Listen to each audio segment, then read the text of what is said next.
ایک شیخ نے اپنے مرید کو اپنی چپلیں تحفے میں دے دی، تو 2-4 بار دیکھا کہ وہ مرید چپل نہیں پہنے ہوئے، تو ایک دن مرشد نے پوچھ لیا کہ وہ کیا چپل جو میں نے تمہیں دی تھی وہ پسند نہیں آئی تمہیں؟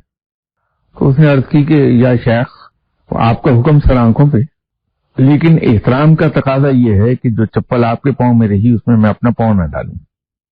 تو شیخ نے بہت مزے کی بات کہی کہ یہ بتائیں کہ حکم پہلے یا احترام؟ تو اسی احترام کا تقاضا تو ہے کہ میرے حکم کو مان لیا جائے، تو حکم ہمیشہ پہلے آئے گا، احترام بعد میں آئے گا۔ تو وہ بھی ادب کے خلاف تھا کہ مرشد نے کہا کہ میری چپل تم پہن لو، تو احترام کے مارے اس کو جیب میں ڈالے پھر رہے ہیں۔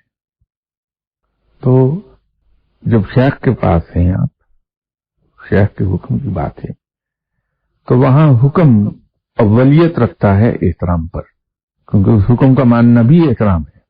تو جو شیخ کہہ دے اس کو آنکھیں بند کر کے اس کو تسلیم کر لیجئے، کیونکہ شیخ کبھی غیر شرعی حکم نہیں دے گا۔